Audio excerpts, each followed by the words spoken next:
Hello everyone, this is Team Skywalkers. We shall present you with our project for the course Computer Architecture on the topic Data Prefetching.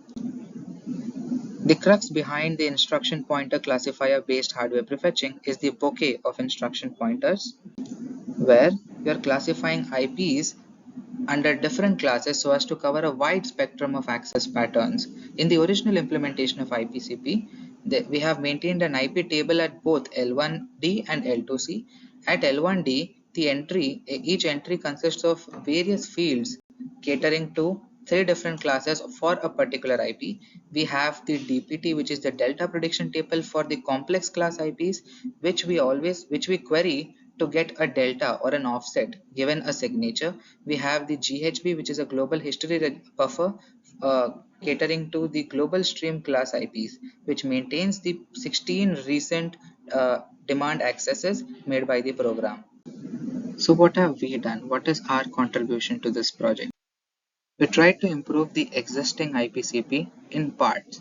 What we did at first is divided the traces of the SPEC data bench into four major categories based on what IP class is contained majorly in it. So we have GS specific, CS specific, NL and CPLX specific traces.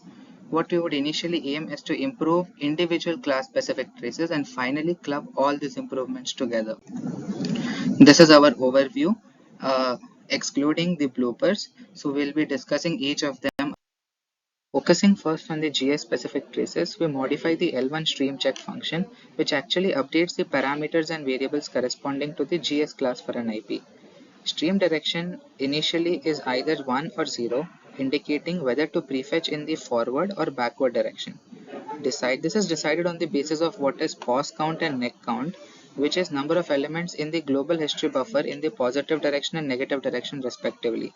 Stream direction is now changed from int to float to allow flexibility to prefetch in both directions simultaneously. In short, it represents the tendency to travel in the positive direction. In a sense, count could be seen as a confidence that an IP actually belongs to the GS class. So we set the prefetch degree proportional to count, in fact count by 2, because the count can be at most the number of GHP entries, which is 16. So how do we use the stream direction which was described earlier? Take for example, we have a prefetch degree of 5 and my stream direction is 0.6. That means we have a 3 by 5 tendency to move to the right. So we are going to prefetch 3 accesses to the right and 2 accesses to the left instead of what the initial implementation would have done, which is to prefetch all 5 from the right. Running only the previous modification on GS specific traces, we observed a whopping increase of 1.37%. In fact, special mention to this 6022226 trace, which saw an improvement of 8.88%. So, being motivated by this beautiful results, we try to further make improvements to GS, and that's where comes our first blooper. What we observe is the IP misses for these specific GS traces are in order of 10,000. So we try to reduce this by introducing two-way associativity into the L1 IP table. And we were successful in reducing the miss rates. But what we forgot to think is, was it really worth it? And the results clearly indicate that it was not. One potential reason that we could think of is that now the strong GS IPs are going to remain in the IP table for longer because they are going to suffer less conflicts, and hence they even stay beyond their date of expiry. Compensating for our previous reduction in the IPC values, we now introduce confidence for strong global stream IPs so that we can keep track of whether the IP which has been acknowledged as strong is still deserving of the title or not. We do this by maintaining a confidence counter which is set to 3 every time the GHB buffer count is greater than 3 by 4 of the num GHB entries, and reduce by 1 whenever the count is less than half times the num GHB entries. We remove strength of a GS IP whenever the confidence hits 0. Results are completely contrary to our expectations. Lots of reds clearly indicate that we have failed miserably. This is possibly because now we are even retiring those global stream IPs from strength which haven't even expired yet. This is in fact a very heavy compensation. Are we done here? No, we have even more classes to explore. Shifting our focus to CPLX class, we first modified the update signature L1 function, which returns the signature which we used to query the DPT to find the delta used in the prefetching. We took inspiration from G-share of branch predictors, where the PC dependence in branch prediction, where there is a PC dependence in branch prediction to get better hit rate. We implemented a similar idea of bringing in IP dependence so as to improve the accuracy of prediction of deltas needed for prefetching so that we won't be polluting the cache with useless prefetches. We did this by XORing the output of the previous implementation with the IP of this access uh, and returning this as our signature. Running only our previous update over the original IPCP code. Note that we are not implementing the updates which we did in the GS class. We found that for most of the traces, there is an improvement, and there is an overall improvement of 0.58%. Now we implemented another change where we make the CPLX prefetch degree proportional to the confidence. The idea behind this is that suppose the confidence is low, it means that it is less likely that an access with same stride will occur again. So if we prefetch more with the stride, it is likely that most of our prefetches would be useless. To avoid this, we made our prefetch degree proportional to conf. Now coming to the results, when we implement only this change on the base code, we find that except for one trace, remaining all are increasing, and the decreasing in this trace is also negligible. We find an increase of 0.37%.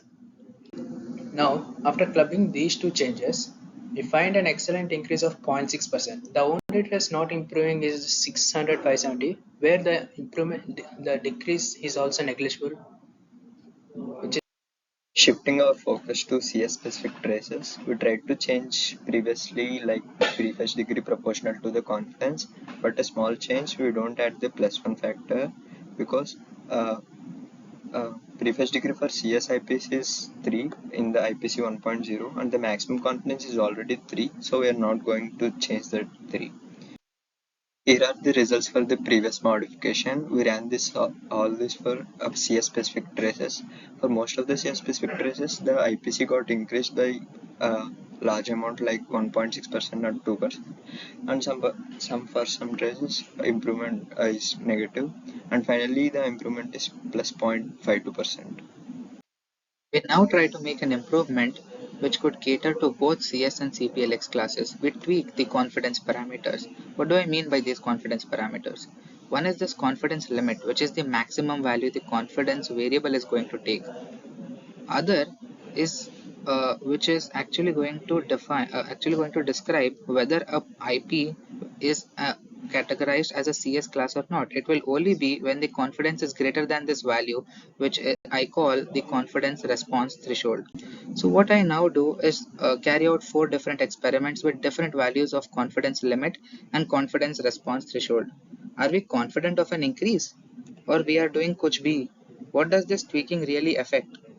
Increasing the confidence parameter, that is the confidence limit, actually means we are giving more time for a stride corresponding to a CS or CPLX class to change. This may or may not be beneficial depending on the pattern of strides the demand accesses of the trace will take. Whereas increasing the confidence response threshold means we are making it tougher for an IP to be classified as a CS class. Let's look at the results. This is when we make changes to the original IPCP. Bam! We see an improvement in all the experiments. So can we expect the same for when we make this change over the earlier changes which we've made for CS and CPLX, where the prefetch degree was made proportional to conf? Would these two work simultaneously? And except for a few misbehaving traces, we observe excellent stats, triple bam, and we see a whopping increase of IPCP by 1%, nearly 1%. And we observe that the experiment 1 performs the best. That is when the confidence limit is set to 5 and the confidence response threshold is retained the same. In this modification, we tried to change the speculative NL threshold and we actually decrease the speckled NL threshold by half, like 15 to 7 and 5 to 3. And the main reason of this modification is if you try to decrease the number of unnecessary prefetches by disabling the NL due to NL threshold, then we will get the relatively lower miss rate because of the lower number of prefetches. Let's see some of the results of this. For most of the cases, it's increasing, and some of the cases it's decreasing. The overall increase is plus 0.22 percentage. Presenting to you our second paper, not so proud of it. We tried replacing the NL with a simpler version of best offset prefetcher. We made an offset list with offsets ranging from -50 to 50 on every axis, irrespective of IP. We find the stride from the previous axis and increment the score of this stride. We do this for a learning phase of 100 rounds, at the end of which we find the best offset. If its score is less than 5, we switch off the prefetch for next phase. Else, we use this best offset for prefetching. Looking at the results, we are traumatized. In conclusion, presenting you the final showdown where we compare our IPCP second generation with the original implementation of IPCP for several traces.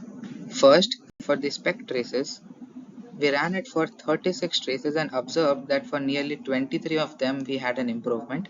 There were 2 traces which were extremely misbehaving. One of them is 605994, which was also pointed out in the paper, and we also had 6032931.